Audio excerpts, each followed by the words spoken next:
Hey everybody, welcome to another episode of the Dark Art Society podcast. I'm your host, Chet Zar, and today we have the amazing Dave Correia joining us. I just had a great conversation with him. Really cool guy, great artist, known him for a long time. Part of the Zerofriends crew back in the day. Alex Pardee, Jonathan Wayshak. Got to get him on again. Super talented group of people, and yeah, I had a great time talking with them. Lots of technical talk about printing, sculpting, and casting and molding today, if you like that sort of thing. But just a good conversation in general. Super easy to talk to. Yeah, so that's coming up. What's been going on with me? Okay, what's been going on? Let's see. Oh, I did. I've been doing these mini 2x3 inch paintings. I did a glow in the dark one, and that seemed to go over well. So I'm gonna do some more kind of glow in the dark paintings. You probably can't see. Okay, if you're on YouTube, maybe you could see this. Let me turn the light off. Okay, this is for YouTube people. Oops, shit.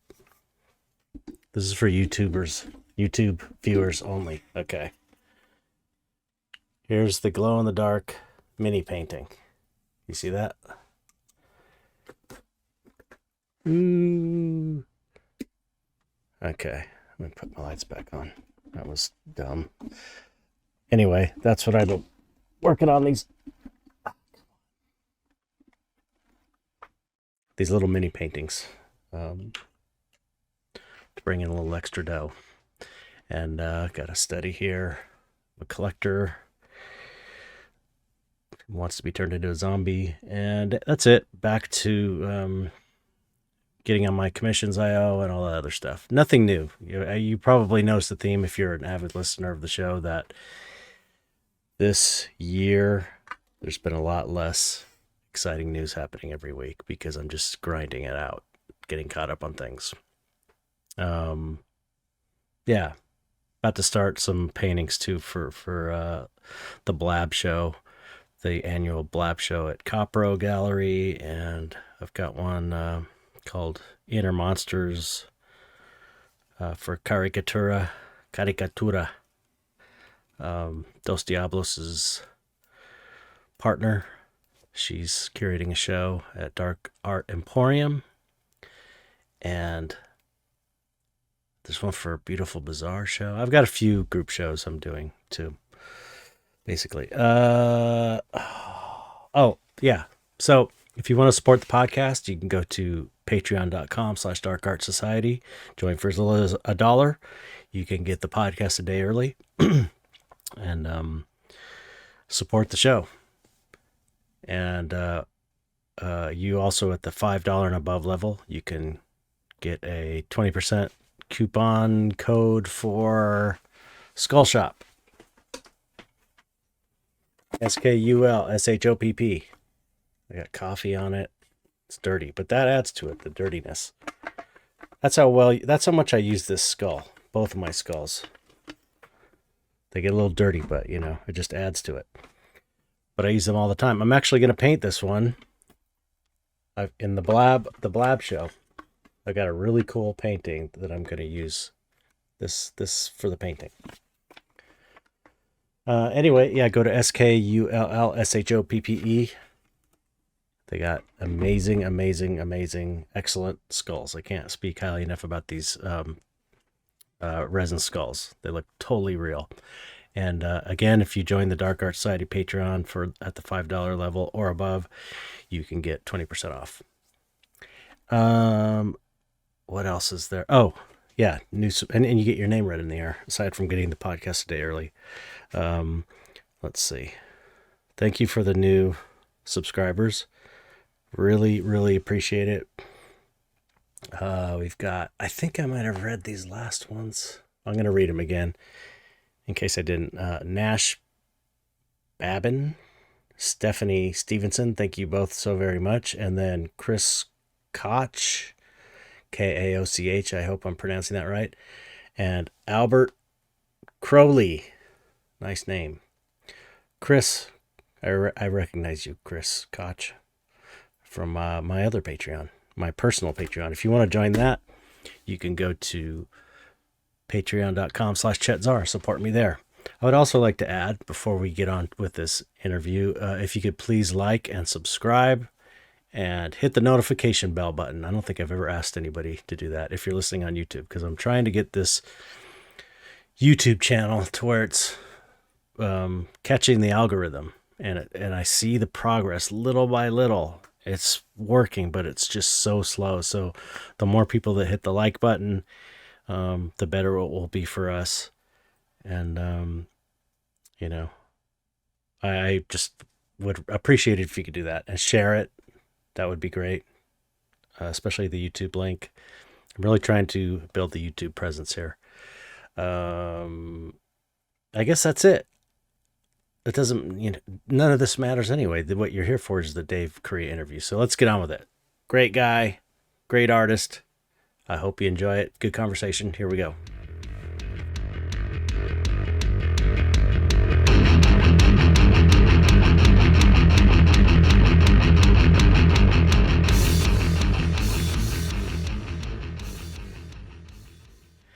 What's up, Dave? Hey, how you doing, man? I'm good. Glad to finally Your have studio you looks very lived in. It looks like you've just been in that same spot for like decades. Is this the same studio that we saw when we came to your house that one time? No, that was when I was working in my garage, which was nice because of the space, but it would get really hot in the summer and really cold in the winter. So I'm in a bedroom now. So okay, cool. My kid's old room. And it's definitely got that lived in look. It's a real working functional studio. It's very dense. Yeah. It's like I feel like this is like a spaceship cockpit. It's like this is the easel, and it's like I've got this little tiny space. I got my computer here, and it's like all my time is spent in like a 5 foot, or maybe 4 or 5 foot by 5 foot little square. That's funny. On my office, I'm in the office to my house, and like same, like there's like walls I can't even get to because like there's a desk in front of it, and like the drawers are pulled out. Like I can probably get to if I lean pretty hard, but like I just like this room's the same size, but it's just enclosing in on me. Like my little workspace is getting smaller and smaller. I have a studio down the street, which is nice for like bigger things, but like I use this for like kind of like most everything. I just like being at home better than going to the studio sometimes too. Yeah, I wish I had a studio like outside of my house. It's my dream. Although if I could get my garage, and I have like a little back house, it's just got low ceilings. I would really like to have high ceilings and stuff, but yeah, I'd love to have a nice big studio like Gabe Leonard's got this crazy big studio in downtown LA, but I don't have to drive. I got a pretty big place too. I lucked into it. I was looking for a space. I had a solo show, I want to say like 5 or 6 years ago, and I wanted to paint like a lot of pieces. I want to paint like some big paintings, like some 4 foot by 5 foot ones. And I just wanted like to spread out. And we have a really small house, so it's like it's hard to do that in here. You have to kind of like stack things and move things around. So I was looking for a place, and my landlord, my landlord who owns my house owns like our entire street, but he also has like commercial properties all over our town. And I asked him if he had a place to rent. And he says like, oh yeah, go check out this space. And he shows it to me, and it's big. It's like, 1,200 square feet, 1,300 square feet. I'm just like, man, this is awesome. And it's like 4 rooms, it's like an old office building. I'm like, man, this is awesome. But like, it's big. Like, how much is it per square foot? Like, he's like, oh, it's like $1 a square foot. I'm like, I can't afford that. He's like, well, how much can you afford? I'm like, I can afford like $400 maybe. He's just like, oh, that's fine. So he's just like, yeah, he just gave it to me. And he's just, I'm like, dude, thank you. I'm like, thank you so much. I'm like, I'll just have it for like, a few months. Like, I just need it from like from the time I'm starting now until my show's over, then I'm out of your hair. And he's like, all right, cool. Let's do like a month-to-month lease. And that was like 6 years ago. I haven't left yet. So I've been in the same spot, but I'm also just kind of like waiting for something to happen, like, hey, get out of here. Someone with real money wants to come pay, So, but so far it's been so good. And, I love it there, and I don't take it for granted. I try and go there as often as possible, but it is old. Like, there's no AC there. It's like, we get really hot weather, kind of like you guys, where it'll be like over 100 for, a week or two. And it's like, you just can't be in there, you know, and it gets really cold in winter time. So I use it when I can. We're having a little it's hot right now, so it's hard to go over there and work. But I would, I love it. Yeah, if I could find something like that for $400 that I just use Dude, sometimes, I would totally do that. Yeah, it's become like a hangout. I made one room into like a living room / like hangout area. Like I have like art nights there with my buddies and stuff. And like, cool. Yeah, it's really fun. We'll like watch movies and just like draw and paint and just, be, fun. It's just a fun time. That's cool. Yeah. So, okay, let's start with our history. When did we meet? Because I talked to Alex Pardee about this, and he seemed to remember more than I did. I can't remember anything, but I know we met online early 2000s, maybe. That's about right. I know we were MySpace friends, but I have a memory even before that you're probably not even aware of. So I was going to school for animation, computer animation at the time, and towards the end of my 3.5 4 year like stint there, I was trying to like make demo reels and like send them places, and I don't remember how, but I came across Screaming Lobster. Oh, wow. Yeah. You know Screaming Lobster. Nobody knows Screaming Lobster. And I'm like, whoa, like this is so cool, because like everyone in my school was like trying to apply to like Disney or like, I don't know if Pixar was even a thing back then. It might have been PDI or whatever it was back then. Like everyone was trying to go like more that route. And when I saw like this, like the Screaming Lobster website, I don't even remember what it looked like. I remember just like a bunch of like, crazy cool art. I'm like, this is so cool. Like this is exactly like the kind of stuff I want to do. And I remember I might have sent you a demo reel, or maybe I just emailed you or something. I think I got in touch with you somehow, but I sent out like maybe 15 demo reels to all these different companies. I just got rejections, like, oh, like we're not hiring this and that. You were the only person who like replied like as a person. Like I got like just letters that were just like these blanket kind of like thanks but no thanks type of thing. But you're just like, hey man, we're like just these like we're like this ragtag group of guys just making we're not really hiring right now. But you were super nice, and like you're like, hey, if you ever have any questions, something like that, email me. I'm like, oh wow, that's really nice of him. And then I think we became friends on like MySpace, and then I would email you occasionally and ask you for like art type advice at the time, and you would always reply with like not just like a sentence or two, but like paragraphs of just like suggestion and like ideas and just stuff. And I thought that was really, really cool. And that just really kind of like appreciate you and everything that you were doing at the time. And I think at some point we met in LA for something, and I kind of don't remember that, but I remember meeting you at Comic-Con and like meeting you at art shows. You had us in a show at one point. I don't remember what it was. Oh, it was your DVD release party. Oh, wow. Remember your DVD thing? Yeah, that was that was like 2004. Yeah, something like that. I remember Alex and I, and maybe a couple other of our friends. That was at Cannibal Flower. Oh, was it? Yeah. Those places were cool. I remember going to a couple of those shows. They were wild. I remember like so many people got their start there in LA. Yeah. It was amazing. Yeah, but I remember you were like really cool, and you would invite us to be participants in those shows. I remember I had a piece in there. I think it might have sold. I think I bought a sketch of yours there. I have it on the wall. Wow. Yeah, cool. You want to see it? Yeah. Cool. Yeah. What a trip. Yeah, it's that's pretty amazing. It's 2004. Look at this. I don't know if you see no that. way. That's a great one. I still like that one. Yeah. That's really cool. It definitely says 2004. And I remember I bought this at that DVD release party. Oh, so wow. That's so that makes funny. sense. Yeah. That's crazy. It's like almost 20 years ago, dude. Yeah. At least for that show. That's crazy. Yeah. Wow. That is amazing. That's so cool. Well, I mean, I remember well, what were you going to say? Oh, I just the show, like all these memories are coming back. I remember there's like a suspension artist who was like hanging from chains from their skin. Those are great shows. Crazy night. Yeah, they were super fun. What was the other one that was it called? Like it was up at like a loft or Hangar something. 18. Hangar 18. Is it Hangar 18? Yeah. I think it was Hangar 18. Yeah. That was those were good times. It was exciting. I remember it was like, it was totally underground, and yep. There was like kind of if you had halfway decent artwork, they would let you in, and it was a way to kind of get your feet wet before you got into the bigger galleries.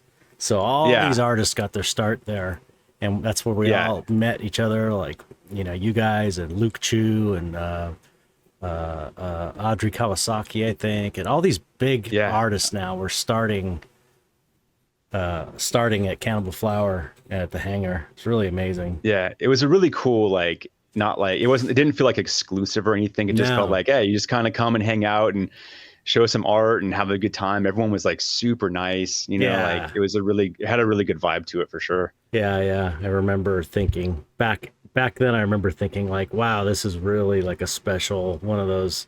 You hear about stuff like that, like in the early days of punk rock and stuff. How they talk about how the Yeah, shows yeah. were super cheap and it was all community based and people take it for granted. But I remember I was kind of, I think, old enough because I was a little older maybe than a lot of people there.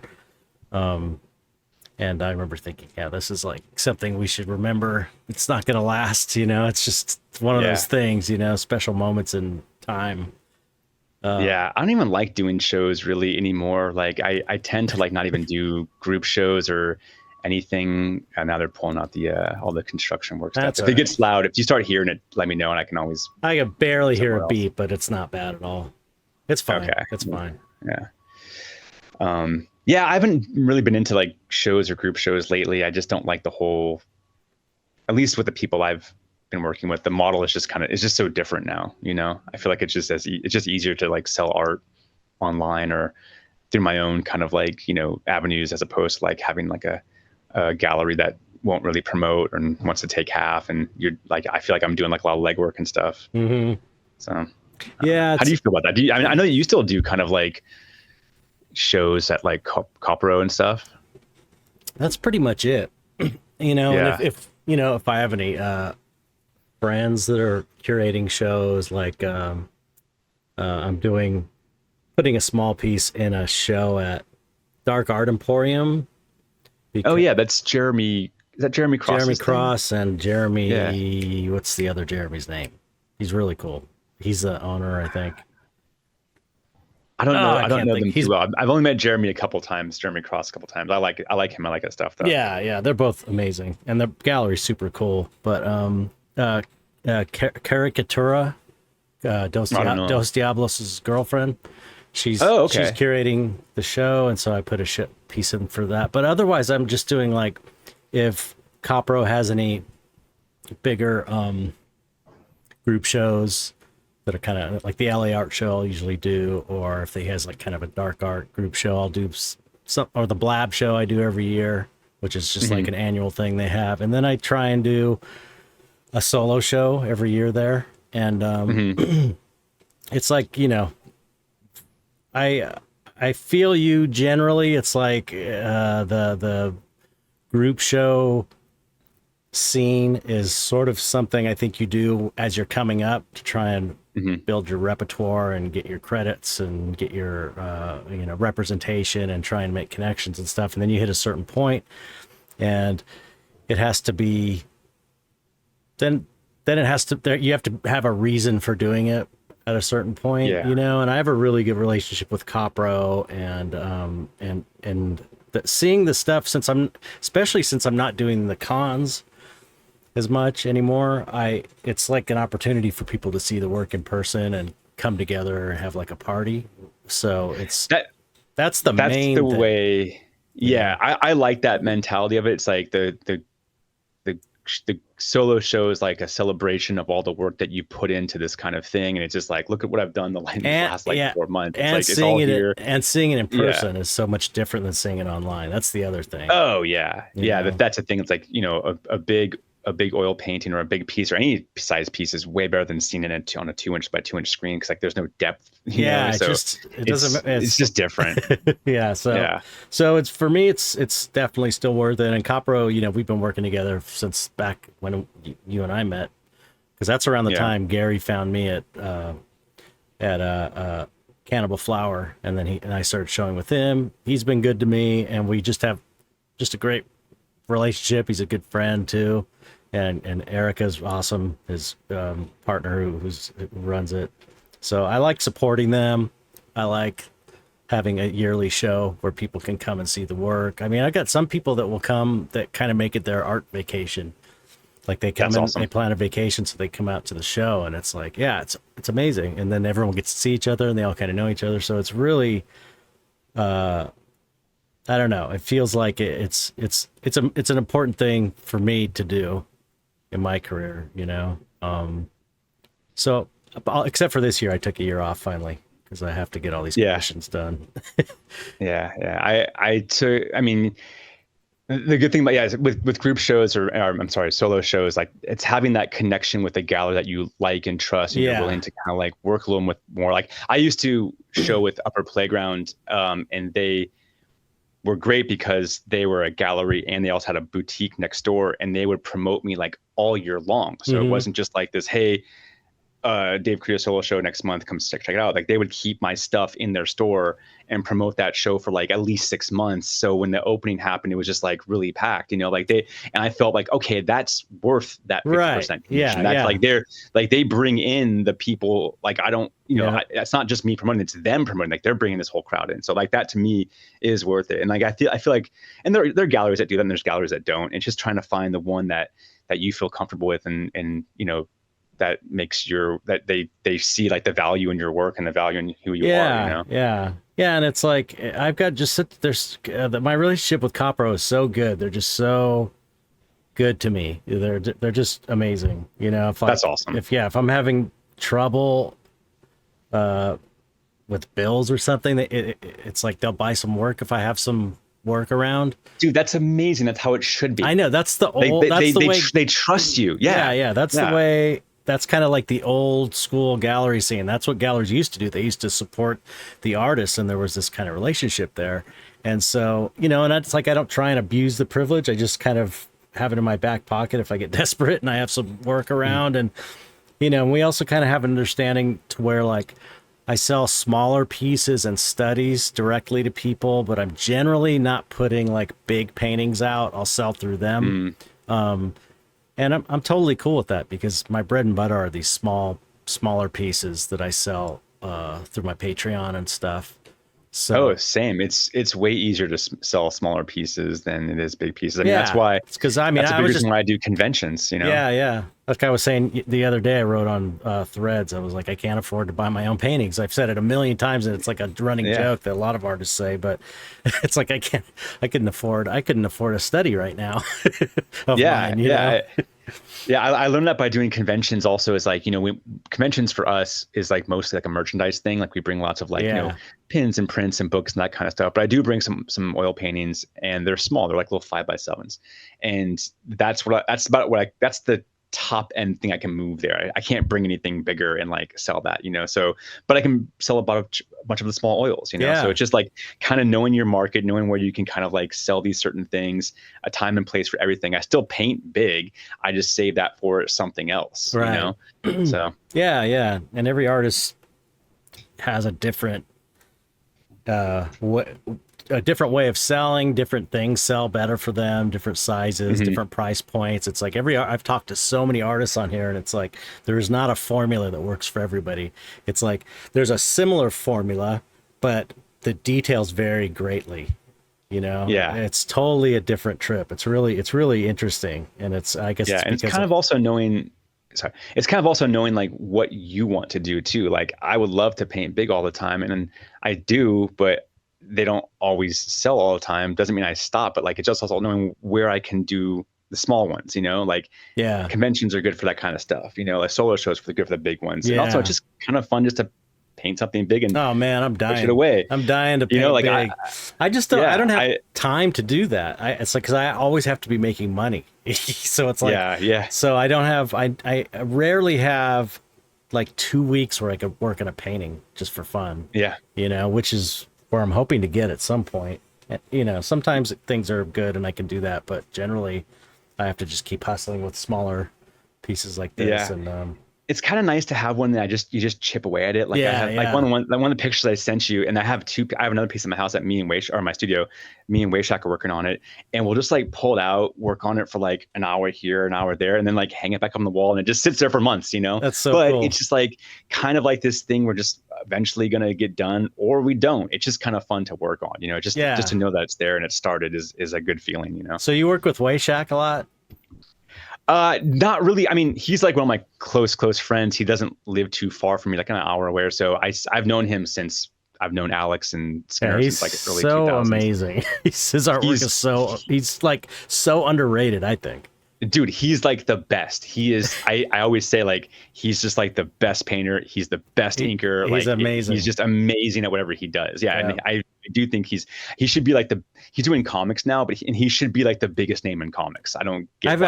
It's like there's so many. Yeah, there's so many. I've had so many artists on the show like this. You know, like Christopher Ulrich is like this as well. I'm always talking about. It's like, if the world was good, you know, he would be a millionaire. It's like these people would be millionaires if the world was correct. It's just wrong that these guys aren't totally massively successful because they're so incredibly talented. But he's been on the show. He was on the show a long time ago. I got to get him on now that we're doing video and stuff. Okay, yeah, I just saw him at Comic-Con. We always go down to Comic-Con together. He's at a different booth than us, but yeah, we always kind of like hang out afterwards and get dinner and stuff all the time. So yeah, super cool guy dude. Too. And he's a No Means No fan, which is another shocking surprise. I found out No Means No fans are so rare because nobody knows about them, but they're the greatest. I only know them because you guys had like this crazy. I listened to your podcast and you guys like fell in love over the fact that you both were like No Means No fans. I'm like, I don't even know who these guys are, so I had to like listen to them. They're amazing. They're amazing. You gotta, yeah. Anyway, so yeah. I want to hear your kind of like backstory and everything, and hear how you got into art and all this stuff. But I do want to say before we get into that, watching your art develop over the years has been so cool because you've really reached. You've gotten I watched you since I first knew you, and your work just steadily got better and better and better, and it's like so amazing now. I think it's so good. Oh, dude, thank you so much. Like really you're painting at such a high level now, and you're super cool to see. Like you've been obviously busting your ass and you know, not well, thank you so much. I appreciate the compliment. That means a lot to me, especially coming from you. So thank you. Yeah.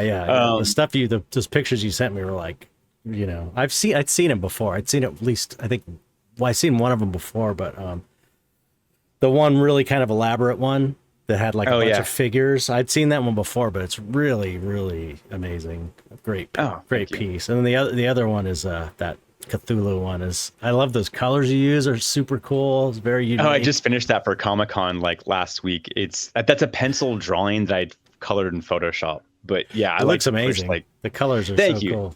All your colors. That's the other thing is like all your colors are like very you. You don't see a lot of other people doing what you're doing. I don't know. You've definitely got your own voice. I can always tell when it's your work, which is kind of the ultimate goal for us as artists, I think. It's just great. I just love it. Thanks, man. I appreciate that. So, but yeah. So, I mean, I guess where do I start? So I've been drawing, I think, forever. I think that's most artists, like, you know, kind of like I was drawing at such a young age. I don't remember like when I started. I was just always kind of doing it. Mm-hmm. And I just feel like I never stopped, you know, like I was really into drawing in like 3rd, 4th grade. And I was always the kid who would just like sit there and draw and draw and draw. And I kind of just carried on through my entire like junior high school. I was just always just, you know, didn't have a ton of friends, but the ones I did have were kind of close, and we just sit and draw. And then, you know, when it came time to like figure out what to do with your life after high school, it's like, well, I don't know. I at the time, 3D animation and art were becoming more of like a thing. And I'm like, well, I was already trying to like learn Photoshop on my own. Like I think I got like a Photoshop book, and my mom was doing like some graphic design. I remember books. Remember all the 3D and Photoshop books. Yeah. There was like a section in the bookstore. You had to go to the bookstore and find these thick ass technical books about how to use Photoshop or Lightwave. I remember I learned on Studio Photoshop Max or whatever. Yeah. I remember I learned on Photoshop 3. Wow. And it was just like a super, it might have been 1999 or 98 or whatever. That's around the time and I liked got into that. It. Yeah. And I just thought it was cool. So like, so I started like, you know, trying to look at like 3D Studio Max or one of those things. And that just got me into like learning or wanting to do more 3D animation stuff. So I went to a school in the South Bay called Cogswell. I don't even know if there's a school anymore. They might have lost their accreditation. I looked at a few schools in the Bay Area, like the Academy of Art, CCAC, I think I and taught a class at Cogswell Academy of Art with up in San Francisco. yeah, for Miriam, Pseudo 5. She does pins. Oh yeah, Almost Amusing. Yeah. I know that she went there. Yeah, she brought me, or she got it worked out to where I went there to teach a class. That's time. Awesome. I remember she told me about that. She used to live in this area. I think she lives on the East Coast now. You're right. But yeah, so I went to a school called Cogswell, and like I learned like all the 3D stuff. Like I think we learned on Softimage, Maya, Max. Yeah, like it was like super old, and I liked it. I wasn't like really great at it. I never like was really good at that, like the technical computery side of it. Yeah, you know, like so hard. And it also like at school I would take like painting classes and 2D animation classes and all this more traditional stuff, and I really loved that stuff. I really liked learning how to do like we had like figure painting classes where we would sit and paint a study of a a model in oils, and I loved that. It was just so much fun. And then I'd sit down at a computer and try and like do a walk cycle on 3D, and I would just pull my hair out. Oh my God. I remember when I was learning 3D, it was like at the end of the day, my head it was so exhausting. I felt like my brain was growing, and it was just like, you just be like, oh, there's too much information in there. Yeah, because there's this other part of it, at least back then, with like Softimage and Maya and Lightwave and all those ones. Like you weren't just like animating, you were like going on the back end and like changing splines and all this other stuff, and like it's just like a very like heavy technical thing that like getting things to loop. Oh my God. Yeah. Oh my God. And I just wasn't that like adapt to it. I just couldn't really like get into it. I'm like, so anyway, I did finish school there, but around the time I was wrapping things up, I met Alex and Skinner and like Wayshack all within like a few month period, and I met them all kind of separately, but I went to a comic book show in San Francisco called Ape. It was the Alternative Press Expo. Yeah, I've heard of that. I remember you did a couple of those, didn't you? I don't think. Did you ever go to those? I don't think I don't know. Did, but I remember hearing about them. I remember seeing the promotions. Yeah, it was Ape. It wasn't like the superhero stuff. They don't do it anymore.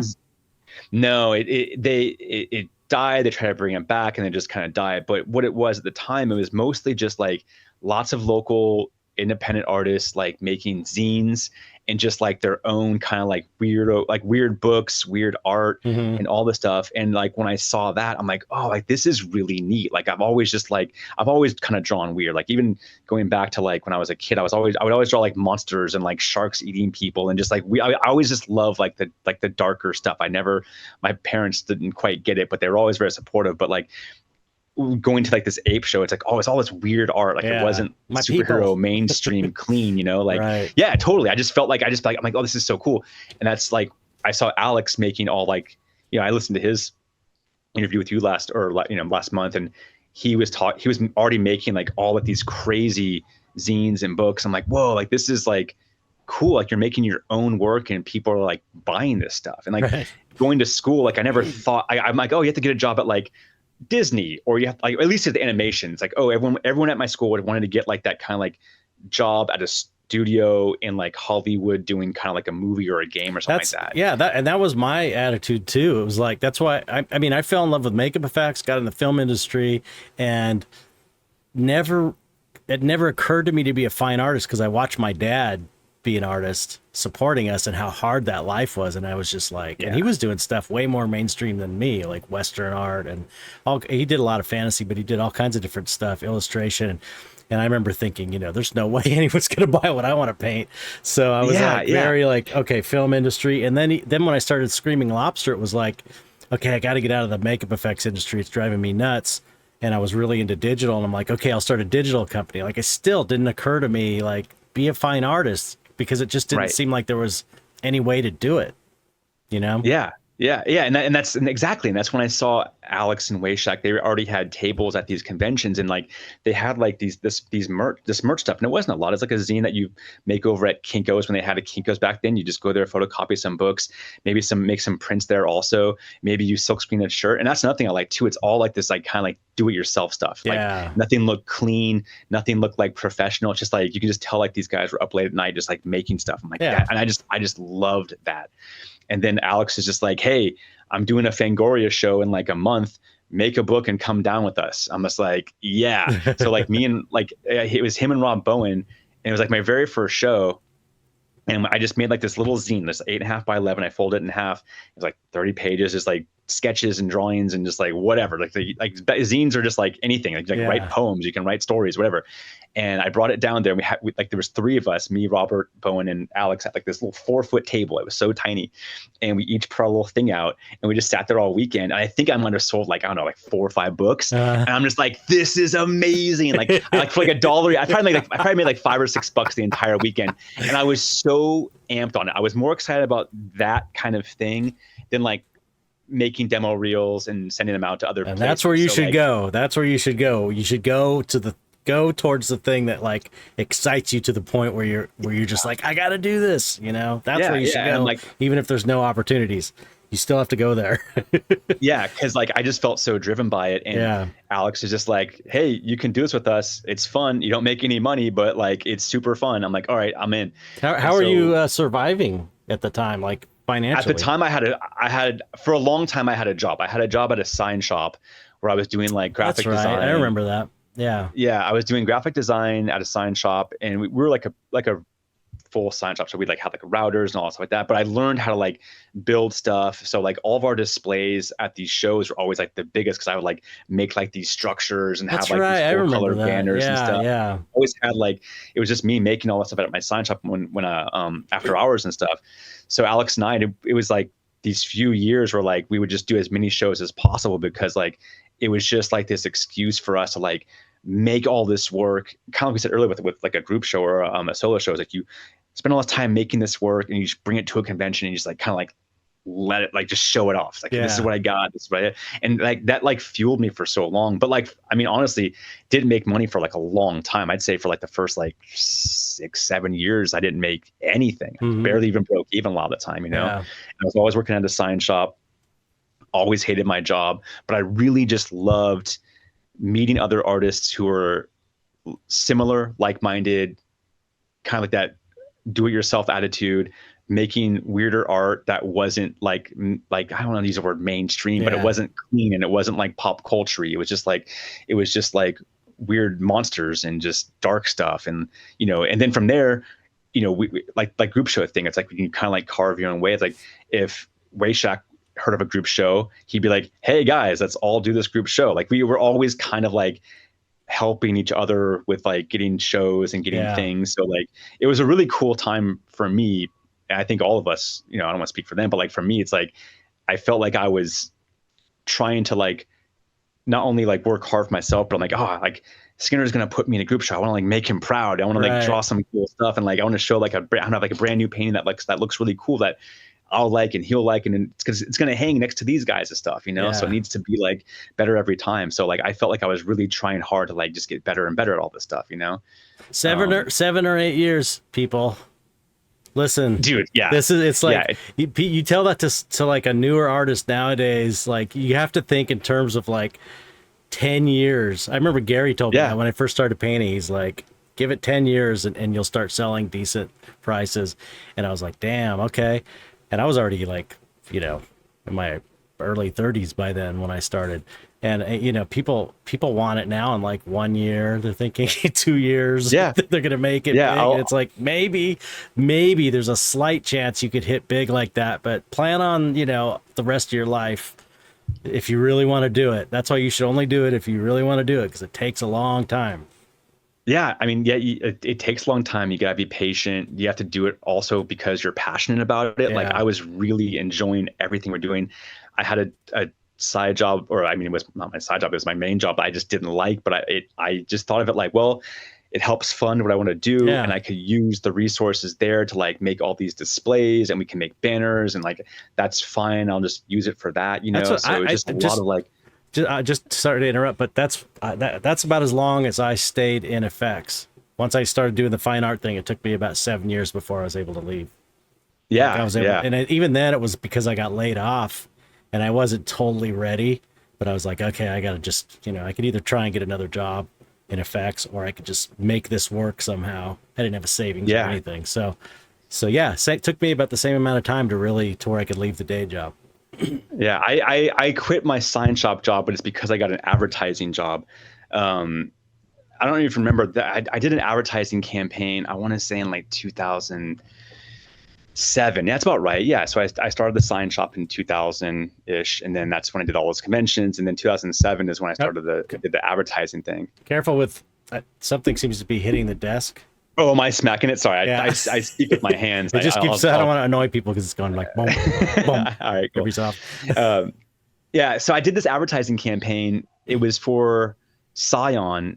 And it was called like the Little Deviants. I don't know if you remember that. We did like commercials. Yeah. We did. Yeah, it was actually a pretty big campaign at the time. One of the bigger ones for that car. How did you get that? Dude, it was so random. Like I was like hating, like, go back to the 7-year thing. After a while, it does start to like weigh on you. Like, man, I've been doing this for 7 years. And then I still like, I'm barely like, at this point, I'm kind of like breaking even at conventions. So it felt a little bit better, but I'm not like making enough money where I can quit my job. And I'm like, man, like this is just like getting rough. It's torture, like, right? Because the longer you go and you see a little incremental success and you're just like, I want to get out of this job so bad. I see that it's slightly going up and I know I can do it. It's just like, it's torture, man. And the worst is like, yeah, I would do a convention like Comic-Con and I would have a really good convention. I'd be like, oh, this just feels so good. I made some money, like this is amazing. And then like I would come back to work next week and like no one helped me out at work. The place is a mess. My boss is like yelling at me. I'm like, dude, this is just crushing, like this is awful. Like it was all that high I once had like was just deflated by the moment I walk in the door at work. I'm just like, dude, this is awful. So the Scion job I got, I got like this random email one day and the email said like, hey, are you interested in commercial work? Let us know. And I don't remember, like, it was just like a really vague short email. And I reply, I'm like, yeah, sounds great. Cause like at that point I was just like, anything sounds great at this point, So like, I'm like, yeah, that sounds amazing. They're like, cool. If you want to come into our work, we want you to draw some characters for us, and we're going to see if you can do this. How did they contact you? I have no idea. I don't know how they I had a website at the time, so the email came in through my web address. So like they came in like, I had an email address and I had my website email. So the email came in through the website email. So I think they saw my site and they just like emailed me. Wow. And they're like, hey, we're in San Francisco. We're an advertising agency. I didn't know what it was for. Or I never heard of the agency. It was called Attic, ATTIK. And they're like, if you want to come in, we want you to draw some characters for us to review. And that was it. So I'm like, okay. So like I went into San Francisco. I went to this advertising company and like it was huge. And they had me sign all this NDA stuff. And I'd never like done that before. Yeah. And they're like, hey, I met with like these art directors. Like, hey, we have this idea for a car commercial, but we have like these monsters we want you to draw. We can't show you anything really yet. But like so they gave me like these like napkin sketches, like they're like these little stick figures, like if you can draw these in your style, we'll get back to you. So I took them home and like you can go online and look at it. It's Scion XD Little Deviants, like these 9 monsters, and I drew 3 of them, I think, and I sent them in, and dude, for like 2 months I didn't hear back. Like I just thought it was another thing that just like, because when you go to Comic-Con and you go to these places, like you're like, oh, people are like, oh, we should work together, we should do this, do that, and it's like nothing ever comes of it. Like I mean, sometimes things do, but most of the time it doesn't. Right? Yeah. So I'm just like, and so nothing ever came of it. Or I did the drawings and I didn't hear anything back, and I think like 2 or 3 months passed, and then one day this lady called me. She's like, hey, you got the Scion job. I didn't even know it was for Scion. I'm like, oh, okay. Like, what is this? They're like, yeah, like art directors love your work. We need a time to like review it and show it to the client, blah, blah. When can you come in? I'm like, I can come in like right now, like today, you know? And so I go in there and they show me the scope of like the project, and like it was massive. They did like a website, billboards, bus wraps, car wraps in San Francisco. They had like I think it was like 2 commercials. I forget all of what it was, but it was like long and big. And it was like, they're like, we think this is about 6 months of just work, like nonstop drawing. And I'm just like, awesome. And like it was like one of the first times outside of like Alex and Waycheck and those guys who they showed me so much support, you know, like at my day job at the Scion shop. Like I would go there and like my boss was like this young guy who was just like kind of like a frat kind of guy and just like, what's up, bro? Like he like kind of like punch your arm and he walk, like he just like this didn't care about like the work. He just wanted to get all this stuff through. We didn't really click, you know? And Yeah. But like the good thing about like this Scion thing is like these art directors and art buyers there were like so nice and so supportive and like put all this value on what I was doing for them. And like it made me like, I felt it like really instantly. Mhm. And I just wanted to work super hard for them. And we did this campaign and it was great. And they paid me like really, really well. I was able to quit my sign shop job. And from there, like I just gained like this momentum where like I'm not gonna work again. I'm just doing this. I'm just gonna like, I feel like I can just go do this, whether I work in advertising or I'm just gonna go all in with like conventions or fine art or whatever. I'm just gonna your lucky focus break. on this. It really was. And it was the good thing about it. Like I wasn't just drawing like car stuff. They're like draw monsters, like draw your monsters. Yeah. You know, I'm like, well, yeah, so amazing. And like it was like so much like I don't know. It's such a self-esteem boost when I needed like the absolute most. Like 7 years into like not making anything, this company comes along with like this money and this influence and all stuff, and they're like, dude, you can do it. Like they were so supportive, and like they taught me how to like write contracts, because every time I drew something, I had to write a whole new contract for them. So I got really good at like negotiating my prices and like all this stuff. And they'd like pull me aside and like, hey, you can probably charge a little more. Like you should be a little more aggressive. I'm like, okay, yeah, they're really, really cool. And so like it just got me like in this mind space of like, I know my value, I know my worth, I know I could do all this stuff. And from there, like I just felt like it just felt great, you know? And I feel like that's a rare thing sometimes, especially with big companies like that. Like I just felt like I kind of like, you know, could do anything at that point. And then shortly after that, Alex and I kind of like started Zerofriends, and that was like over a decade of work that we, you know, eventually just kind of stopped doing. And it's just been like, that was kind of it. And along the way, I was like, oh, I'm gonna try oil painting. I'm gonna try sculpture. I just wanted to try all these things like that. I always had an interest in. Wow. So, how did the Zerofriends thing let's hear your side of the story from Zerofriends. how did it start? Yeah, because I mean, Alex was basically, I guess you heard the podcast. He was just kind of saying it you guys just kind of started as friends doing this thing as a collective, kind of. It more or less. So Alex started it when I was still doing the Scion stuff, and if I remember correctly, like it was a reason for him to kind of like bring people together to kind of like help facilitate all these things that he wanted to do. Like he was working with the youth at the time, and they were making t-shirts. He was having art shows, and he just kind of like needed help. And he's just like, I know all these other artists in the Bay Area. Let's get them on, and we can kind of like have show together, and like we can get a store, and like, you know, then, you know, it just kind of like brought a lot of like our Bay Area art friends together. And it was, you know, I was actually part of the company. Like we had like a few owners and I was part of it, but like it was a way for us to basically just like have excuses to kind of do our own thing. Like we were trying to eliminate the need for like employment with other studios. It's just like, oh, well, we'll have a store. We'll have a pop-up store here. Like there's that point where we were like trying to find short leases in like different cities, and like we would open a store there for a little while, like in New York, it was a big thing. I mean, we had a store, we had a permanent store in San Francisco. And it was great. Like, it's just like, our idea was like, well, let's just make cool, weird stuff, put it on apparel and prints. And now we have our own place to sell it. Yeah. You know, so cool. And we even had a gallery space in Oakland for a while. That was also our warehouse space.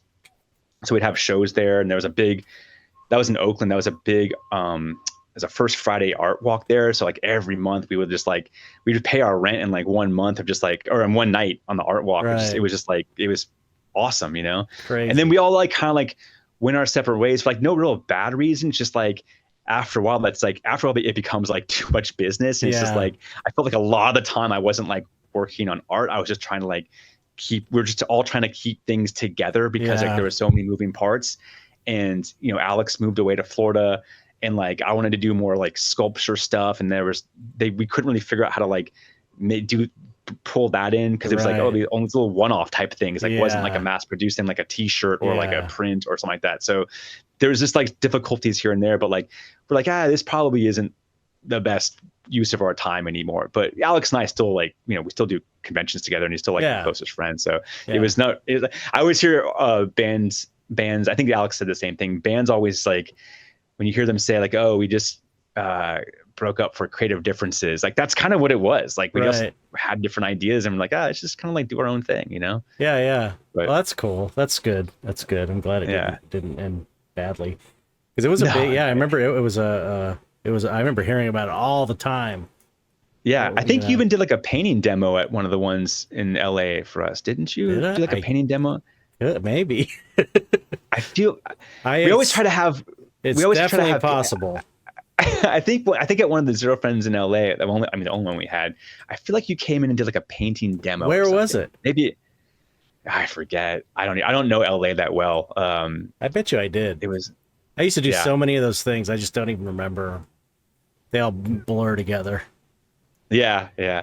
And the whole reason we came to your house that one time is we were closing up a Zerofriends in New York, because we only would get, what we would do was we find these places that would have a 3-month short lease, or they were going out of business or whatever, and we take the lease over, and we would know it would be a finite thing. And we go, okay, we'll rent this place for 6 months. So we would like have our store there, have like little events, do signings, and then we would like gather all up and then drive it home. So we went to New York to go pick up all the New York stuff, and we drove back and did like we called it sketch for sketch, this little tour we did where we'd stop at like locations and we would trade sketch. Alex and I would sit down and draw, and we would trade sketches with other people. And Stephen Reedy artists was with you. Yeah. Right. Stephen Reedy. Yeah. He filmed the entire thing, like from start to the finish. And one of the things that we filmed was coming to your house, and you showed us how to sculpt. Oh, okay. I remember being in your backyard, and we sculpted something in your backyard, and Steven filmed the whole thing, and then we like squished them or something. Yeah. Yeah. But yeah, that was cool. I mean, it was just a fun weird time. One of those things I would love to do it again, but also like, you know, we drove cross country in like 3 weeks. Yeah. It's like, I couldn't do that right now. It's a young man's game. I just saw totally. Steven the other day for the first time in years. Oh, cool. I like him a lot. Yeah, he's really cool guy. He's awesome. Such a positive dude. Lots of energy, very positive, very creative, you know. Yeah, he's fun. I saw him at the Philosophical Research Society, which I guess he does. I think I mentioned this on the Alex podcast. Oh, I think he teaches like a class there. Yeah, or something, like esotericism, some That's symbology, right. and forgot about that. Yeah, so hopefully we're gonna do something together there at some point. Oh, that'd be awesome. Yeah, because I'm into all that stuff too. Did you guys have a business manager or something? Like, who paid for all this? All the Zerofriends, was it like self? It's because normally something like that, you'd think, it seemed to me like it was so big that like they must have some investor or someone paying for everything, or to get the ball rolling or something. Yeah, so there was technically 4 of us who owned the company. It was me and Alex, and then 2 other guys who you probably met. And one guy gave us some money to start with, and it got us kind of like going. And then everything we just kind of paid for ourselves. Like we were never like in debt. We were never like had any like bad credit. We would like do something like a convention like Comic-Con, make money, and then like I would fund our next thing, and I would fund our next thing, and I would fund our next thing, and like, you know, eventually we just kind of it was very like self-sufficient for a while, you know. That's so cool. It was really cool. You didn't have a business manager. That's kind of what I'm getting at. One person that that's like crazy. We had a guy who was more of the business guy. I mean, because Alex and I definitely like weren't, you know, but like we had a guy who was more of like the business guy. That was like kind of his job. But yeah, I mean that you know, that's a lot of I mean, I have to deal with that stuff for my own business, and it's just so not fun, terrible, and I'm not good at it, and Dude, I it's the worst hate part it. of what I do too. Like I hate it too, because like I also run prints on the side for other artists and stuff. Oh, And really? I have, yeah, I technically have like another like little side business, and I'm just doing like all the taxes and all the stuff for that alone is just like it could be so time consuming, Oh and I hate man, it. yeah. But I like it because at Zerofriends I was doing all the printing there, or I was definitely in charge of it. And once Zerofriends kind of ended, I'm like, well, I'm just gonna buy all this printing equipment and I'm just gonna kind of like keep that going. Oh wow. So I did, yeah. So I did, and I was able to like I still have printing clients, and I do prints for some big Do you artists and have stuff. that at So your studio? All that stuff is at your yeah, artist studio. Okay. yeah, What printers yeah. are you using? I'm using like those big Epson ones, Which like ones? the P7000, the P9000, like those Yeah, big ones. yeah. Yeah, I got the 5,000 P5000. 5000. That's like 17 by 22. That's as big as I do on Okay. my own. But Yeah, yeah. you can do big giant prints on Hmm. yours. Yeah, I'm doing some big print jobs right now, and I like it. It allows me to like, it definitely helps fund things, and I actually really enjoy doing it. Like I I like the know, little me technical too, aspects right? of it. It's like I get so nerdy, like matching colors. same I just here. want to, dude, I love it, and I love having control over It's like how so that stuff looks. satisfying when they come It out really and you is. have this perfect print. It really feels Yeah, like I love it. It's like the only reason I don't enjoy it as much as I could is that I'm trying to do all this other stuff and my creative work, and it's like it's hard to juggle. But printing it on its own, it's like I enjoy the process. I enjoy the process of like going in Photoshop and cleaning the dust off the photos and all that, getting everything ready and straightened out and doing the color proofing. And I mean, I just dude. love it. I love it. Same. It's like for me and for you, like people who like oil paint with like detail and lots of colors, like it's really the best way to have a representation of your work. Like Hmm. I don't even really like to do t-shirts anymore, because like lots of my colors have like blends and so many colors. It's like I can never get it the way it looks on the painting. Yeah. In books, yeah, full color books you can, but like a nice large print with like on good paper with some tooth to it, like you can Yeah. just make it look so good. And I think as an artist, like that's the way I want it to look when I'm done. That's if someone buys something of mine, I want them to buy a print because that's the best representation of what I Yeah. have, Yeah. And It's nice to have the control over it. Like when you're doing it yourself, you're not like yeah, getting a proof and checking it out. It's like you are matching it yourself, and even if you don't have the original, you know how it should look because you painted it. yeah, But yeah. I just on a nerdy printer note that no one will probably relate to. Do you? I never really got my monitors calibrated properly. I do it from a Mac, and I basically eyeball them. I eyeball Same, them. Yeah, it's like same. I went I to a spent so much time trying to figure out color profiles and calibration. I never could get it. I could just never do it. yeah. It never worked right. So I'm like, fuck it. I'm just gonna eyeball it, and then I just eyeball everything. Dude, same. I went to my paper distributor. They had like a color calibration class like years, like maybe over a decade ago, and I went to it. I'm like, it's like trying to get down to a science. And then like, but I'm really good at matching color, and I don't want to like brag or anything. That I can do it. I can see it. I can isolate certain colors and like change it. I know Hmm. Yeah. Photoshop well enough to like go in and just isolate certain Yeah. values or certain shades of green, and I only can change that. And color is like this subjective thing anyway, so Right. it's gotta like look good on the monitor. It's gotta look good in real life. Like I'll tweak it and I'll tweak it. I'll bring prints like into like daylight, into like artificial Yeah. light to kind of Same see here. how it changes, and I Hmm. want it to like look a certain way in both. And I scrutinize like crazy, and the people who I print for, the artists who I print for, know that and understand that. And I think that's why I'm able to keep like some really good print clients for like a long time, is because I'm very, very just like obsessive about like how a print has to look. That's so Um, cool.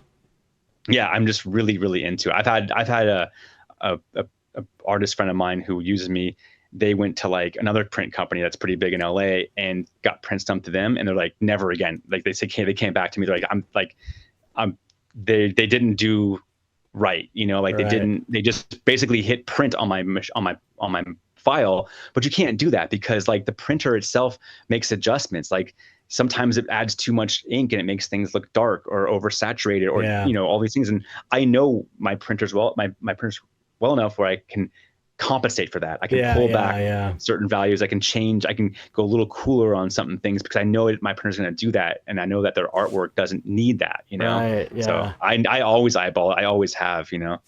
There's a place for anything over 17 by 22 because the majority of the prints I'm selling are the 17 by 22. I do pay. I got it on a roll, but it's like I do them at as big as they can be, and it's usually around Yeah. 17 by 22 paper prints. And then I do canvas giclées, 11 by 14 canvas giclées, and because it prints on canvas rolls, and I can just get a canvas giclée 11 by 14 off my P5000, and I do it all myself, and they look amazing. Anything larger than 17 by 22, because I sell some 16 by 20 and 24 by 30 prints. I go to a Yeah. place called Artworks in LA, which is like the I've never big, heard of them. it's fineartpublishing.com. They're kind of the biggest, oldest printer of, I think they got big doing Robert Williams prints, Oh, okay. and they do really amazing work. Like if you take, you can take a painting to them, and then they'll photograph it, and then they'll match it perfectly with the painting there. They'll match the print perfectly. It's pretty cool. But most of the stuff I'm doing myself though. Yeah. But anytime, I just got an order for a 16 by 20. I just email them and they print one up for me. It's like, And they just do one at a time and they'll just give it to you? yeah. That's good because some places will want to have like 20 or 30. Yeah, I Like they want to know. do like a run of stuff. So like Yeah. the fact that they'll do just a couple for you is great because it's kind of sometimes it's a pain in the ass just to run one, you can, like, run a few and like kind of like let it run for a little while. Yeah, no, they're great. They're great. So highly recommended. Yeah. Okay. So the yeah, it's funny. That's cool that you do that printing. I could totally see that. Yeah. I've thought about doing that. It's at some point, like back when I was printing a lot, I was thinking, I could probably do this as a business, but I don't know. No. Yeah, I need help though. It's like it's at the point where like I have a part-time employee that I bring in. He helps me like cut and like pack and like ship and all that kind of stuff. Cause like I need it. And if I were to get like any bigger, I'd probably have to hire him full time, but I don't really kind of want to. I don't really advertise I even do this. I just have like my 5 or 6 like clients plus myself. And that's pretty much all I need, like anything else, it's just gonna push it over the edge. And then I don't want to be just a printer, I want to like still focus on my own stuff. If you get past a certain point, you have to get like a lot bigger.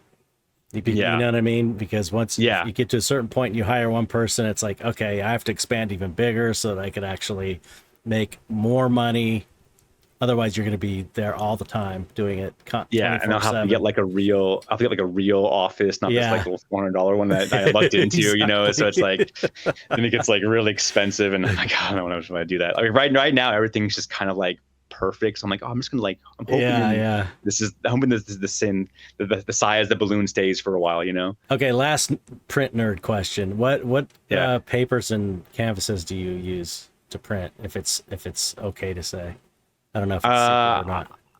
No, I like velvet fine art paper. I like cold press paper. I don't really print on canvas. I have before, but it's not like my go-to. I mostly just print on papers. Yeah. Cause like so I don't paint on canvas. I paint on wood, and I don't like how canvas looks really. I paint really thin, and it's a personal preference, and all the artists I paint or all the artists I work with, they just prefer the paper also. I like what I like about the canvases is you varnish them and then they get really rich blacks, like darker than you can get with the matte papers. It really gets like that saturated color. What do you varnish with? What do you do like a I use Ambar? No, I'm using for my prints, my canvas prints, I use this stuff. I gotta use this company called Breathing Color out of Texas, Mm-hmm. and Mm-hmm. they have what's the paper called? They have basically their version of Epson Velvet Fine Art, and they sell it on rolls. Mm-hmm. So it's like Mm-hmm. I like working on rolls better. It's so much easier because man, putting those So single. the sheet stuff though, I found the sheet stuff has a slightly different coating than the roll paper stuff, Oh wow. and the sheet stuff actually has deeper, richer blacks Oh, than the that's roll paper interesting. stuff. Yeah, so I'll Wow. use the sheet stuff when possible, just because like It's you're so right. hard to get those things in though. Sometimes you have to go, I don't know, on mine, it's like over and over. I'm trying to line the thing up and it spits it back out. It's like, Oh yeah, yours has that. So mine I just like put it in and it oh, goes. you've There's got it like I in that tray. You put it in a tray and it No, goes it's not through. even trade. Like it's just like the thing is so huge. I just like drop it in and like the weight of the paper just like lays it flat and I just like walk away. I mean, Oh seriously, I wow. just put it in and let it go. Yeah, I That's know, but nice. yours has to. Does yours have to like feed in and feed out or something like that? Yeah, yeah. Yeah, It's got a tray, like a paper tray that you can feed paper from the bottom that that's right. I Okay, haven't figured it out. Alex had that. But Yeah, then you can also feed it through the top, which is kind of normal. And then it also has a roll option. And the roll yeah, option is just like, it's always, I just flip out the rolls because I print on the Breathing Color matte canvas and the Breathing Color, their matte velvet fine art paper. Because I used to use Epson velvet fine art paper until I switched to the Breathing Color stuff. And then yeah. But Epson, there's velvet fine art paper on a roll and on a sheet, and the velvet fine art paper on the roll has a different coating than the sheet stuff, and you get better darks on the sheet than the roll for wow, sure. yeah, I Yeah. haven't. Did a trial roll at Breathing Color, and I was using the sheets, and I couldn't really see a difference, so I just Yeah. went with that because it's Huh. on a roll. But I mean, Yeah. I'm sure my eye isn't as attuned to you because you're like doing a lot of I'm prints. just I'm just picky. We're both picky. Yeah. Yeah. It just depends on how But you want it to look. Also. but then I do Epson matte paper for my cheap $20 8x10 prints, Hmm. open editions. So I like do Okay. small, just so that there's a range of pricing. Yeah. But Dude, paper prices jumped up so much over COVID. I Did you notice know, that? yeah, there was a period where I couldn't get any paper because Yeah. they're like, it's going to be 2 months, and I had all these Yeah. orders, and it was like, we Yeah. can't do it. We don't manufacture the paper, so Oh my God, that was such a nightmare. That happened to everyone, and I found I had to get paper on the East Coast because of that, and it would take like weeks to get here. Prices kept every like 3 months, prices would go up another 10%. yeah, it was It insane. was yeah. Uh, Now but it's pretty easy to get though. But the varnish, I use their varnish, which is called Timeless Varnish. It's just acrylic varnish, and I've also used. Is it a spray or like a brush? I brush it on because it kind of gives a Yeah. texture, which is cool. I like brush one way this way and one way this way with just like a soft brush or a roller. Mhm. But you can spray. I know Gabe sprays his stuff, and I know Artwork sprays their stuff too. But I've used like Liquitex gloss Oh yeah. varnish. It's the same kind of Yeah. stuff basically. Yeah. But it works amazing. I actually got a sample of a new some canvas they sell at Breathing Color that doesn't require varnish and it doesn't crack. So I'm gonna try that out soon. See how that goes. I should try that. It's been a long time since I like got like a sample pack or something new. I'm so like tuned into like Yeah, you've the got your stuff I system. use, you know. But Yeah. the thing I love about the canvas giclées is that I do these gallery wraps, and they're a pain in the ass. You got to put the frame together and staple them, and then you wire them. But the person that buys them just takes the thing out and can hang it up. There's no Yeah. framing, so that's like, and when I do conventions, those are what I sell most of. Are those 11x14 canvas giclées? They just go flying off the wall.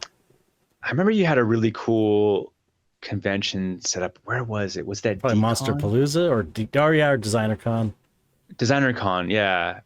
Yeah, you had like almost like a gallery kind of like look Yeah, and those feel that walls you're up, saying. and I just had all Yeah. those. Yeah, Well, all those pieces, those are the canvas ones you're talking yeah, about that you had. Yeah. yeah. That And they looks look super really. good. That's the other thing about the canvas, and then we'll get off the printing because I don't want to bore people. Only me Yeah. and you are probably finding this interesting. But the thing with the canvas is I can get, because I like my paintings. I put a Gamvar on them, and so it's Mhm. like very saturated. It's kind of got a slight gloss. I can get my canvas giclées looking like almost exactly like the paintings. Like if you didn't really know and you're putting them side by side, it would be kind of hard to tell on some of them. So I feel like, I can really get it to look closer than I can with the paper to me, Yeah. for me. And it's mostly because I use a lot of blacks and dark colors, but I noticed that brighter colors look better on the matte paper, I think. Yeah, maybe that's why I use them. Like, I use lots of bright colors. So maybe Yeah, that's the yeah, reason why I'm yeah, using. yeah. I use way Yeah, too much yeah. black and stuff in mine. I remember like when I started getting into painting, I watched this painter. I forget who might have been Daniel Green. He's an oil painter. He just like forbid you to put black on your palette. Yeah. It's just like never use black. You're never gonna find black in nature. You're never gonna find. He says maybe in like the pupil of the eye you'll get like a black. So like Right. I never paint with black, and I don't know if you do either. Maybe just a bunch of colors get you to a black, but like I've never ever used black on my palette. Do you actually have a black? I've always used black. Always. Really? Yeah, and it's yeah, there's like that. It's one of those things. It's like there's the two schools. There's the never use black or mix your own if you need it, and then there's the people that use black, like Sargent used black. Yeah, and yeah. like, I always try and mix my black. I always try and like get there with like alizarin crimson or a phthalo turquoise and maybe like a I don't know some like a Prussian blue or something like that. That'll give me pretty black, but there's also color in there. Yeah. I'll use. I mean, I use black to mix in my colors, to gray them down sometimes if I need to like cool it too, and Yeah.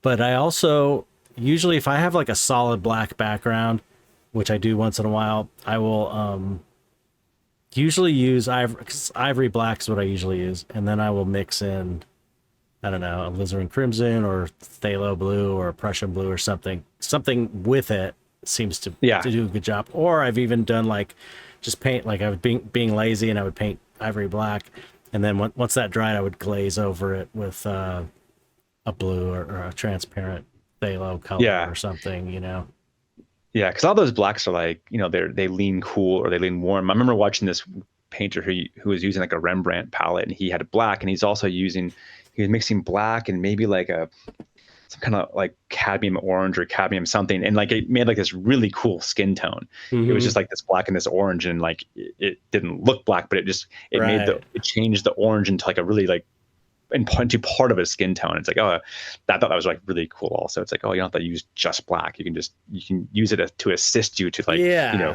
cool down or warm up dark in other colors. Yeah, because it's like, I mean, I've always taken the approach that whatever gets you where you need to go.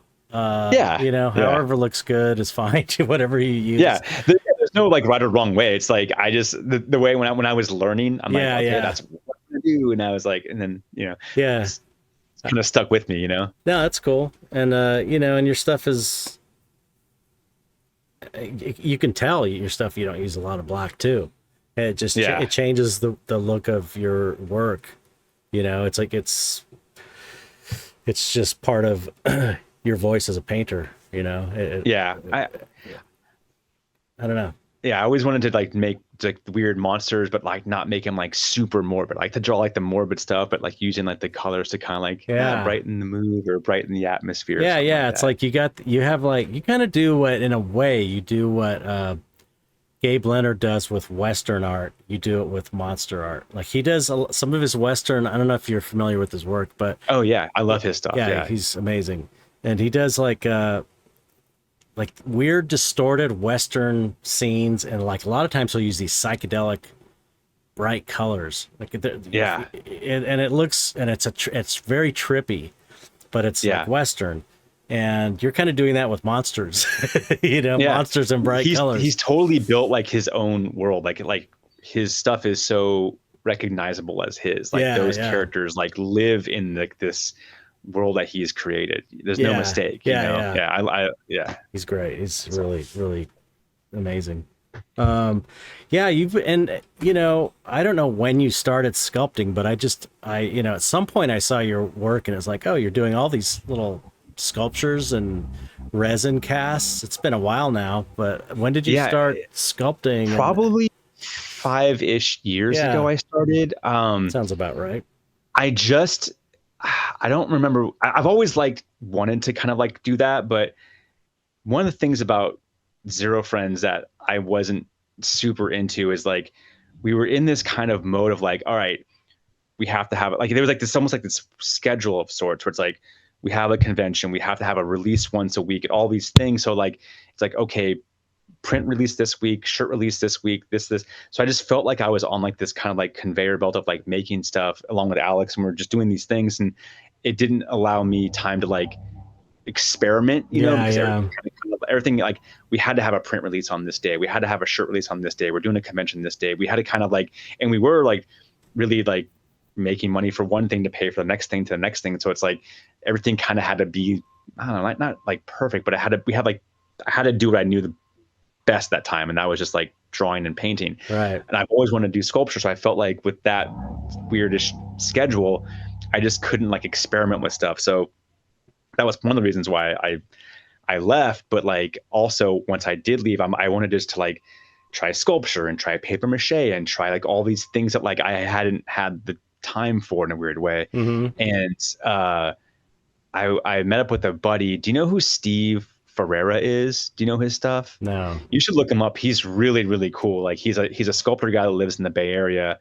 And I'm like, hey man, I want to like just sculpt some stuff. So he like brought me over. It's like, all right, here, you know, here's some Sculpey, here's some clay, and he'd make something and then come over next week and we'll pour a resin, you know, we'll make a mold, then we'll do a resin. So like he just kind of like ushered me along, and I made like a little magnet thing, and I loved it. I loved every like part of it. I love the sculpting process. Right.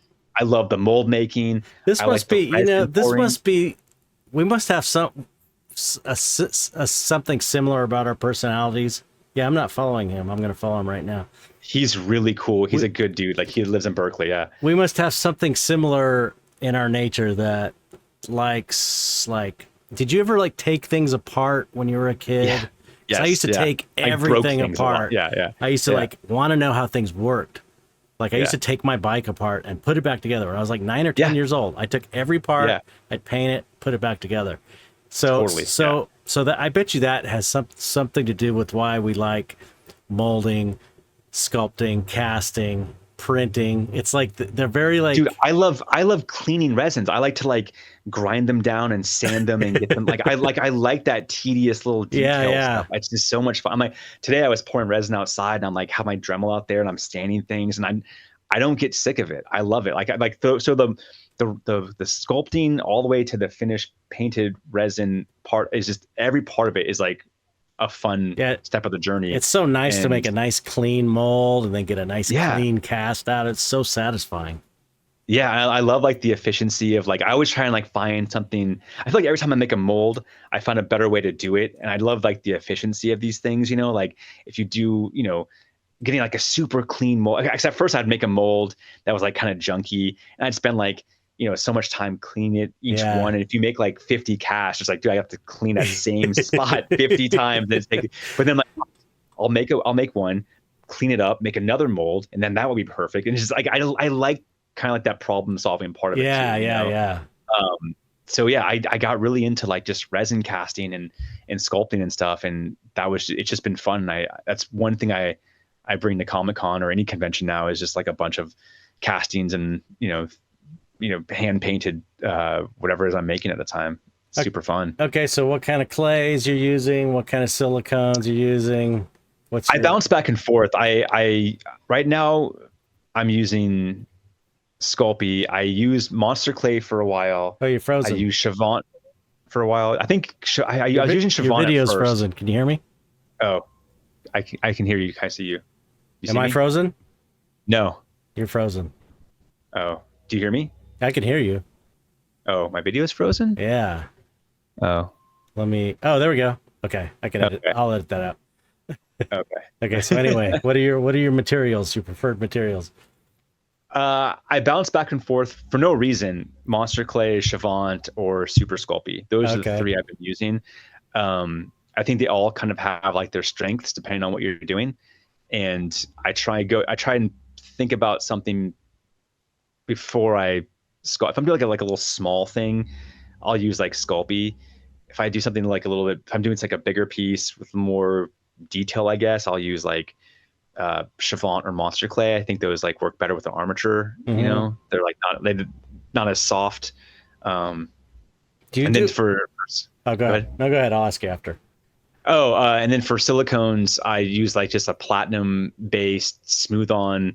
I think right now I'm using Mold Star 15, but I've used like Mold Star 30. I feel like it's just a learning process. Like I find something I don't like about one thing, and then I'm like, oh well, this Mold Star whatever is too tough. I didn't Right. find a soft.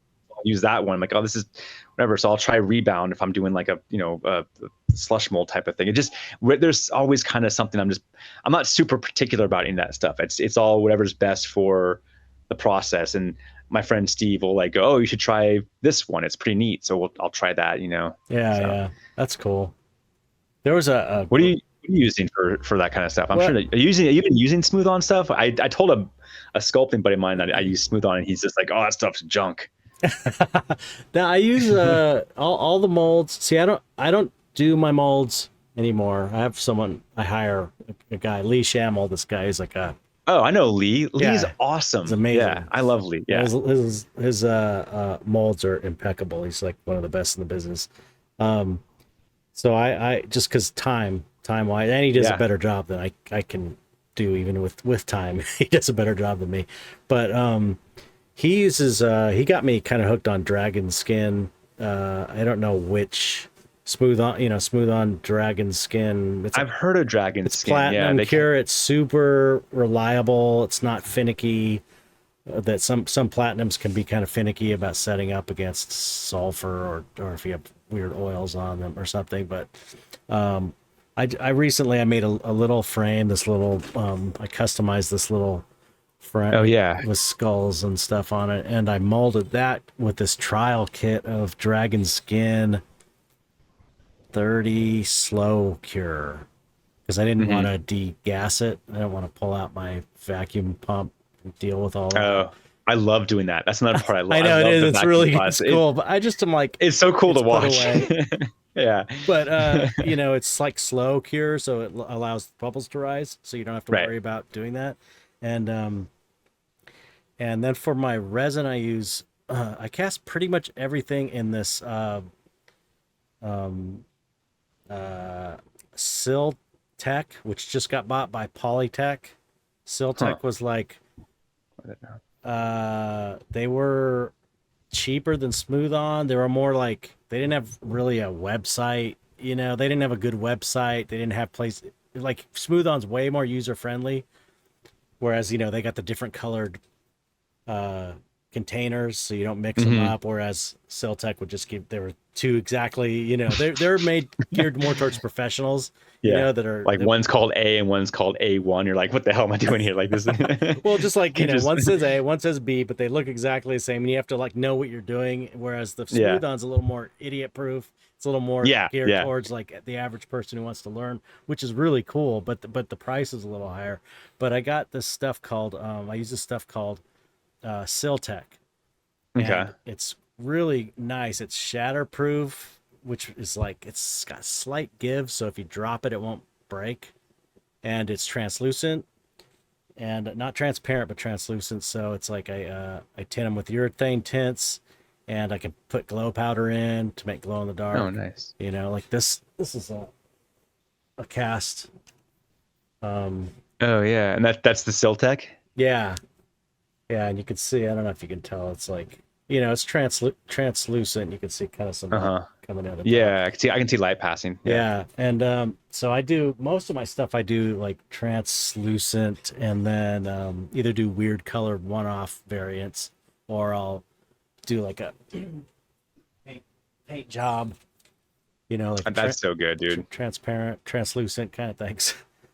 Are With you using airbrush to paint that? no oils, Really? yeah, because acrylics, I never have been able to get acrylic to stick that well to urethane. So oil paints just like you can't. They're just amazing, and you get it to you can because you can blend. You use transparent colors. I use a little Hmm. bit of liquid, like I do with my paintings, and I could, it'll dry overnight, and you could blend like crazy, just like with an airbrush because it's oils, so it looks the same as airbrush.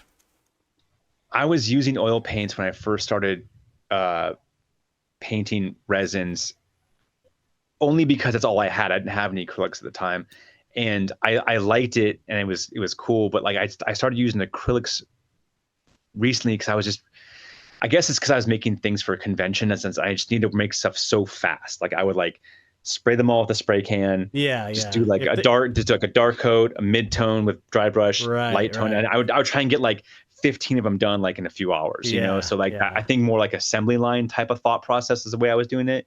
yeah. It's Also, made. I prime it first. I use to get them to stick. I always hit it with like a little bit of Krylon primer, and I have no problems with like any kind of like flake off or anything. Yeah, that's for non-translucent. All the stuff I do is Right, pretty much translucent at this right. point. If you're Even the if you're doing black. translucent, Yeah, even yeah, the black frames I do, I just like it's black. I just tint it yeah. black, and then I don't have to paint it, and it looks really nice and Yeah, rich. that's really smart. So yeah, but I mean, for the dry brushes, like I did a little gold test on this, and that's just acrylic. For stuff like that, I'll use acrylic. But if it's got to be a lot of paint on it, I'll use oil paints because it just sticks so Yeah, well. for more like a fine art piece, you're doing like the oils and Yeah, stuff. yeah, yeah. And it looks the same as airbrushing, but yeah, I guess I haven't done. I just got hooked once I started doing translucent pieces. I just got hooked because I was like putting sparkles in and Yeah. all kinds of weird little things. Because I make the molds like for the most part, not this one I just showed you, but generally I try and sculpt things that are like a one piece mold with an open Uh-huh. back like this. Yeah, It's like no two like pieces. the open face. Yeah, Yeah, yeah. and it's just like you just pour it in. It's just there's no seam you got to deal with, no seaming, you I have know. a technical question for you. Okay, so if you're using like this translucent resin, do you have any problems with air bubbles? Because the only experience I have with like a translucent, I guess I was using a transparent, was the smooth on stuff. But like I was trying to put like glow in the darks. I was trying to put like pigments in there, but there'd be bubbles. So I went and bought a pressure pot, and that seemed to like help it. But like I really hate using that thing because it's a I pressure know. pot with like a compressor. It's just like this loud Yeah, it's thing. a pain. One time the gasket blew off of it and like it freaked me out. I'm like, oh my God, like it sounded like a bomb went off. I'm like, dude, this is awful. Like nothing happened, but just like it just blew all this air out at me. I'm like, dude, it was scary. So like I don't like to use it. So how do you avoid bubbles with the Siltec, or do you just not get them? I it's it's every once in a while I'll get bubbles. I was getting bubble like with glow casts, and it was because there was moisture in the glow powder, and so I had to put the glow powder in the microwave. I learned this from Kazu, the makeup Huh. effects artist guy, who's like he was because sometimes you can use colored flocking too. You ever seen colored flocking? I have. I didn't know you can put it in. So you put that into the resin? Yeah, you could color Whoa. it that way. And so he used to do that with silicone because the translucent resin's about the color of that milky silicone. The Yeah. stuff, and so he would they in the effects they would color all the silicone with flocking, and it just gives such great depth, and it's got little particles in there that you kind of like, they look Yeah. almost like little veins or something. And Huh. he used to have to, I remember them having an issue with moisture, and so I put the glow powder in the microwave to get all the moisture out, and that helped. So I don't usually have trouble with bubbles. Um, Is it like a quick set? Like how long does it take for the Siltec to cure? it's not as fast as like the Cast Master or the cheaper, the white stuff, the tan stuff. It's like it sets, and I don't know, you could demold it usually in 40 minutes or something. You know, Yeah, I think. it takes more time to set, and it is, but you can pull it out when it's soft, and then kind Mhm. of lay it down if it's like a flat piece. There's a certain point where you pull it out and it's still kind of soft. You can get out of the mold a little easier, but um, I don't know. I just got hooked using that stuff, and it's just you can do so much with it. Yeah, I think the quicker setting stuff is the stuff that has the problems with bubbles, at least in my experience, because it just cures so quick that the bubbles Yeah, won't have time to kind of like rise up, and just yeah, get out of yeah, there. yeah, But that's a good point. yeah. But Interesting. I it's might try and. have you done translucent casts before, or I mean a lot much? Just the transparent stuff I did once. It was like I think it was smooth on 325 or whatever it was. It's completely clear. Oh It yeah, might have like a maybe like a yellow tint. And I was putting like glow in the dark in there. I was putting some dyes in there and just trying to get some weird effects. those show more bubbles because they're water Yeah, clear, you know. Whereas the yeah, stuff I'm using is that's what it was. translucent, so it doesn't really show bubbles because it's not Okay. totally clear. It's more like fleshy. You know what I Yeah. mean? Okay. Because I'm always Yeah. trying to, but I do want to mess with I do want to try some water clear stuff because you can, you know, you can put like army men in there and stuff. Yeah. Yeah. But that's the stuff you need a pressure pot for. It's for Yeah, yeah, because you it's just a have to pain. get rid of like those bubbles, dude. It's a pain. Yeah. Yeah, well, this is going to be a real nerdy podcast. People will love it. Those who love it will love it, and those who are not interested in all the technical stuff are probably Yeah, going to hate it. But hopefully there's some people who are like into printing and like the nuances of like pouring resin and stuff. I think that stuff's interesting personally. But Oh, dude, I love it. Yeah, yeah. um, I think for my next thing, I'm gonna try and I should actually talk to you, like come down and like get your advice on that, or have you show me. I want to make some masks, like yeah, those. I sent you some pictures of like some masks I made, but those are all paper mache, hmm and I want to like make stuff out of like latex, whatever. I want to be able to like make one and like for Halloween and just like sell a few and they're paint so them. Like fun. Yeah. I have no experience ever making a mold that way. I'm not even really kind of sure how to like do it. Oh So like yeah, I that's can like the tell you. next thing I want to do. Yeah, and there's a lot of resources on YouTube now, but they even have it's so easy now because they've got head forms you can buy that have like slightly thick necks Yeah. because they have to fit, you know, they have to be like a little bit bigger so they fit someone. They fit an average head because the latex shrinks a bit, the plaster shrinks a bit. You have to kind of like keep Okay. that in your mind. But yeah, you do like plaster molds and the you know it's so much more straightforward than the resin. It's like you put the See. mold, strap the mold together, dump in a bunch of latex and let it sit for a certain amount of time, and it like the plaster absorbs the moisture, and then you dump it back out and it makes this perfect skin, and then you just let it dry. Kind of dump it How do you upside paint? down. Do you paint it with like acrylics or do you paint it with like silicone and latex? You paint it with you can I some people you can get away with painting it with acrylics, but the best thing you can use this PAX paint, which is a makeup effects type paint called where you make it. You can buy it now pre-mixed, but use this prosthetic adhesive. It's like this milky thin prosthetic adhesive, and you mix with acrylic paints like 50-50 and Okay. sponge that on. You can't really airbrush. You kind of can, but it clogs a lot. But the best airbrushing for latex masks is rubber cement paint, and Hmm. it's toxic, but it works so well. It's like you take rubber cement and then you mix universal colorant in it, and mix your colors, and you thin it with naphtha, Okay. and then you spray that, and it just like bites into the latex, and Huh. you can't rub it off. I don't, you know, from what I remember back in the day, it really back when they used to in the 70s, all those masks were done with that, and you know it's probably really toxic for whoever was painting them, but That stuff freaks me out though. I hate the idea. I mean, I'm sure I do lots of things that have some toxicity to them, but like I don't like yeah, just the it's thought of like. nasty. You do it outside and you wear like Do it the right outside and stuff. use a And dude, respirator. It's all good. yeah, you're good. You Yeah. get a fan blowing away from you, but yeah, doing it indoors is not good. Oh man, I can't. I think of all the things I did when I was younger in the business. It was like it's kind of scary. before OSHA was there Yeah. trying to like get things regulated. Yeah. Just like Yeah. painting like in a room, like a closet with like no windows and stuff. Yeah. I've done it before. It's all people walk in and they're like, man, it's all foggy in here. It's like I didn't even notice And it. you're like, I can't smell Yeah. anything. You've been there for like hours, like Holy man. your senses and nerves are all just shot and gone. So what do you what are your plans? I mean, what's your, I don't know, what's your overall goal for the future? Are you just kind of like, do you just kind of go I don't one know. thing to another, or do you have like this Yeah, big for grand right goal now, for? it just seems like I'm just going from one thing to the other. Like, I mean, I don't know if that's a good thing or a bad thing, but it's just kind of what I've been doing. I'm doing Rose City Comic Con in a month, September. I'm doing Rose City Comic Con. That's kind of a fun one.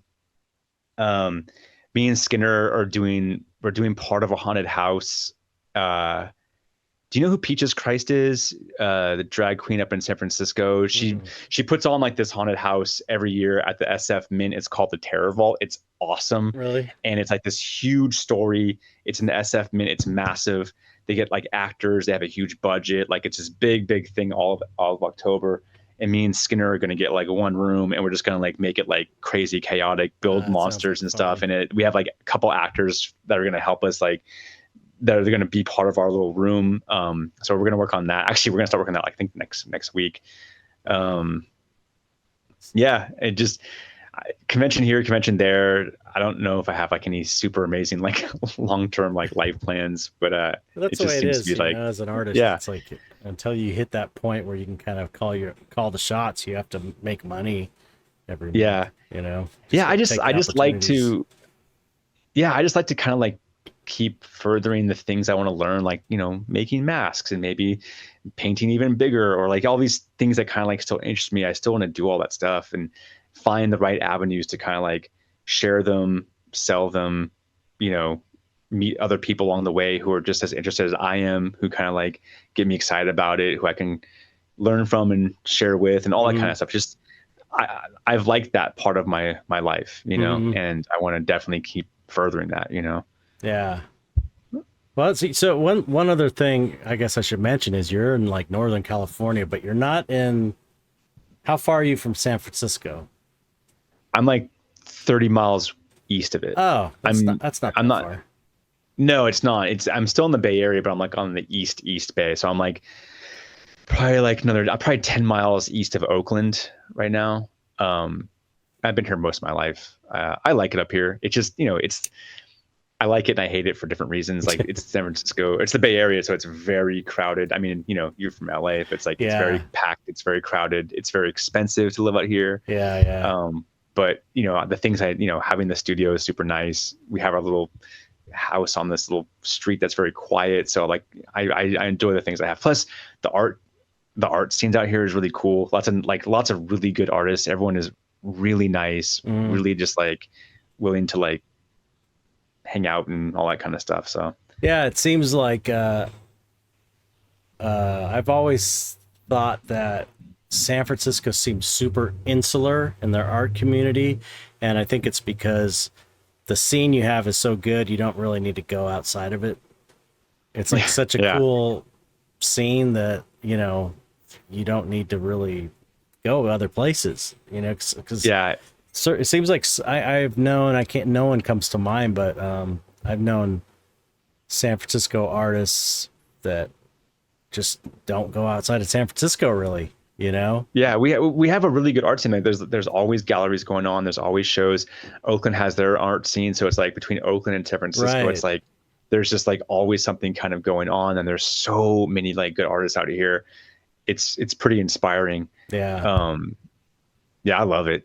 Yeah, that's cool. for me getting into it like a long time ago is it was just kind of like it was nice to have that resource, just the locality of it. It's like, oh, we can go to a show like on Friday and Saturday. You can Hmm. probably be in a show also. It was always happening. Yeah, that's like LA, and that's, I don't know of any two other cities like that, really, Yeah. because I don't Do you ever even. even go to LA anymore? Do you ever like driving to LA for anything? unless I have to. Yeah, I'm the same way. I haven't been to San Francisco. I probably go like once every like 2 years. It's just like it's right there, but it takes forever to get there. Yeah, Like it's just the it's mainly the traffic. is insane. And then when you're there, there's like no place to park. Yeah, yeah, Like I can take the train out there, but our train isn't like it just goes in. You have to kind of like make your way around. It's just I just rather just like stay in my little nook of the woods and yeah. Same here. not really go anywhere. I'm about. I heard you said that like you and Alex like live like or Alex's studio is like super close to your house, but like you never even go out that way. I know. I'm gonna need to bug him about that. I gotta go check it out. But yeah, it's like, I don't know, probably 4 miles from me or 3 miles or something. It's like right in the next town over. He's got a good little spot. I think you'd like it. It's like a little industrial spot that for him it's kind of perfect. I'm just gonna be so jealous when I see it. I'm always jealous of everybody's studios. Everyone has a studio except me. But it's always fun to see someone's studio space. I it's love like a reflection studios, of who they are. Yeah, I love studio visits. I was thinking of doing that on to kind of build this YouTube channel because I'm trying to get this because I got the Dark Art side of YouTube channel monetized, and so it makes like $15 a month or something. But it's like I know it could be a bigger thing and another source of income. I'm doing the podcast anyway, so I just do it video now, put it on YouTube as well.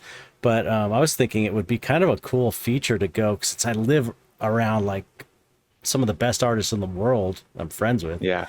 And go and do like studio tours and put that on YouTube. That would be pretty. I would love to see. You can make it like lifestyles of Rich and Famous, but lifestyles of the cribs, like lifestyles of the artists and like all their weird little creations they make. That'd be cool. Yeah, so many people like everywhere, especially in LA. Like that'd be super easy. Yeah, they could like knock out like a bunch of episodes in like in a weekend. I know I should do it. I just gotta get. It's just there's so much to do. I'm like still trying to figure out like I need to cut these interviews up and make these TikTok videos and Instagram reels, these shorts, so that I can start promoting this thing. And it's just so much to do, and I'm trying to do all my other shit. It's just like, oh my god, dude, that's the hardest part is trying to figure out when you can do the certain things you want to do because like Instagram, for example, like there was 1 week where I was trying to promote like a sale I had, I think back in March. And I spent like a solid week.